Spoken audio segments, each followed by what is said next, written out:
Yo guys, what is going on? It is Invin here, and today what I am bringing to you guys is my anti-pillar mage build here in the PTR for the upcoming 3v3 arenas. Now the idea behind today's video is to give you all a quick lowdown about what the class actually is, show you guys the skills and how I use it, and play some gameplay in the background for you guys to watch about what this actually is going to be. So as you can see from the currently playing gameplay, this class has worked pretty well for me in the arenas. I'm going to be showing some instances where I've done really well with it, as well as some instances where I haven't done so well, so you guys can kind of take the tips from me as I've learnt them through the game, as well as some stuff that does work. I'm going to be explaining the gameplay as well as showing you in-game in the PTR what the setup is that I'm using in terms of the skills, and then I'm going to talk you through the mechanics and the gameplay elements, and then towards the end of the video what we're going to do is touch on the gems and also the weapon perks that you would want to get ideally before this comes into live, or when this comes into live if you do want to use this build.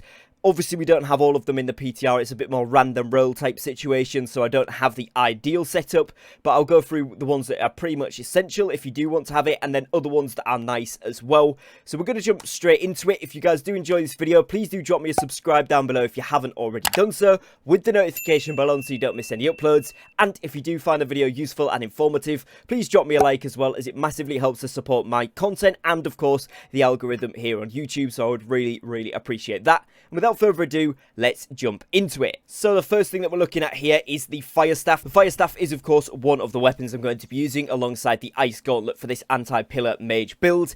And here are the abilities. You guys can see that I take incinerate, I take fireball, and I take pillar of fire. I fully upgrade all of these, and the passives are going to be on screen for you guys to follow along, and pause the video here if you do want to kind of look through it properly. But essentially you're going to be using the fireball to get people from behind the pillars. You're going to be using the pillar of fire to again go just a tiny bit around the corners and also pick people off and put a burn effect on them when they're moving about. And then we're going to use the incinerate to get rid of the pesky melee players that might jump onto you and that kind of thing. The next one we're going to look at here is, of course, the Ice Gauntlet. This bad boy, as you can see, we drop the Pylon with all of the upgrades, including the Ultimate Frost Ultimate from the Builder side. Then we take Ice Shower with all upgrades and Ice Storm with all upgrades. And again, you can see the passives that I've taken from the Ice Tempest side of the tree there. Again, with this one, we're using the Ice Storm to cut off a certain side or a little corner of the pillar to force the players into one area. This combined with the Fireball, you are able to pin enemies in a location, which can super help your team, but also allow you to then drop things like an Ice Pylon at one side, push around the other side, whichever way they go, they're taking damage from an AoE plus an attack. And then you've got your Ice Shower again, mainly to combat the melee guys when they do jump you. Ice Shower them, then you've got your Incinerate, and that can pretty much kill them with the debuffs and such as well. So it's a very nasty little combo, and this has worked out really well. Now, of course, this is going off my personal experience, but that is the combo that I have been using, and as you can see from the gameplay, in certain situations, this works really well. Obviously, you want to be running light armor with this, and generally, I like to run a mixture of gems between Onyx gems for the physical protection, opals for the elemental protection, and then usually a diamond for a little bit of both on the end there. And then on the weapons, it's kind of up to you what you want to run. Some people like to run things like the Malachite on the Ice Gauntlet for slows, stuns, roots, etc. to do more damage. Some people really like the diamonds so that you do extra damage while you're at that full HP. Other players like the Gambit. It really is your choice, but those are probably the ones that I've mentioned there are the top ones I would recommend for this. You can, of course, put in a different type of gem if you'd like to, but those are kind of my favorites. And of course, you can use this class as a base starter and tweak it however you would like to. It's just what has worked for me so far. So in terms of gameplay then, like I said, usually you would put Fireball at one side of the enemy pillar, whilst you put in Ice Storm at the other, particularly if the enemies are stacked up together on that pillar. You should then cut off both of the corners, kind of with that. You'll get either fire damage or ice tick when they go near it. And then you can put your Ice Pylon down on one of the sides, force the enemies to play around the other. And if you have got a 3-man team, you can coordinate this so that you can maybe get the archer to put down a poison shot. You can maybe get someone who's maybe playing a bruiser to push down one side with you and force them onto the other side where the pylon is and the shower, etc. And you can really get some nice damage combos, so wherever they go, they're going to be taking hits. Now this, of course, is going to be even more effective when you are on the relative servers. Right now, you can see that I'm playing on the US servers for the PTR, which I'm from the UK, so the ping's a little bit bad, but this is really nice for getting a lot of tick damage. The other thing is, with the fire staff tree, Obviously, you can make it so that your criticals and your light attacks inflict a burning, which is a really, really good thing because, of course, pot timers are a massive gameplay element of the 3v3 arenas, along with, of course, if your team or the enemy team does have a healer.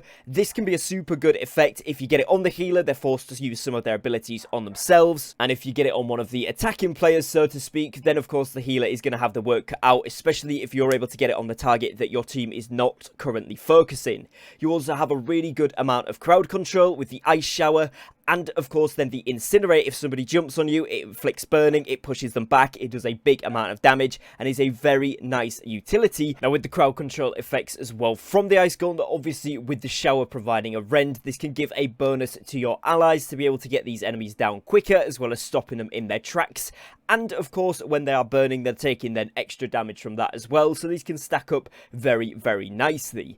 Now, one important thing to notice about the ice pylon as well is if it stops taking damage for 5 seconds, it will actually regenerate up to full HP. Now, this is quite important because obviously it had a buff to its health in the recent patches here in New World. So it actually makes this quite a formidable ally to have on the battlefield with you, especially in a 3v3 arena. It does a lot of damage. If players start to attack it, you can attack them freely, which generally will then pull them back onto focus onto the players.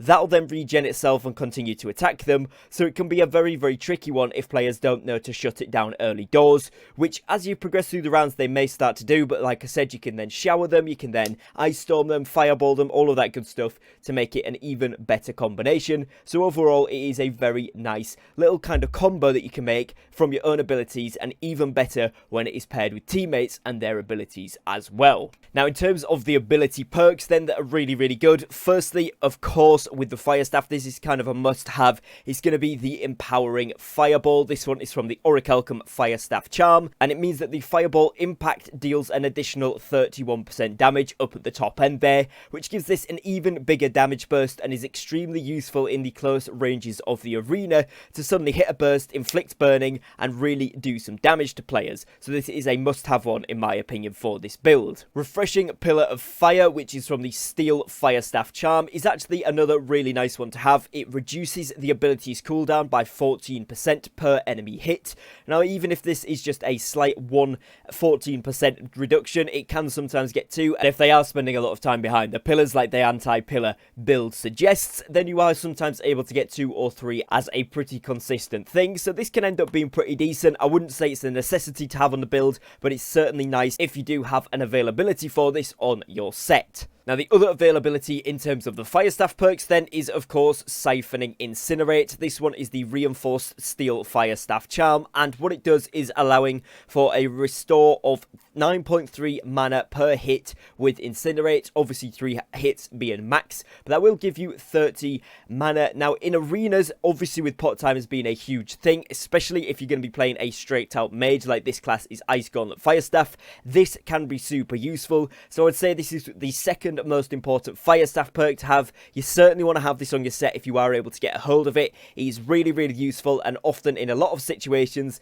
will mean that you can then cycle straight to your Ice Gauntlet after using it and be able to finish off killing the enemy very, very easily without having to worry about potting in the middle, which can be super, super important in a lot of these very close-knit fights. Now, a really good perk to have with the Ice Gauntlet, of course, is this one here, the Deadly Frost, which is the Reinforced Star Metal Ice Gauntlet charm. This is when the Frigid Showers upgrade is active.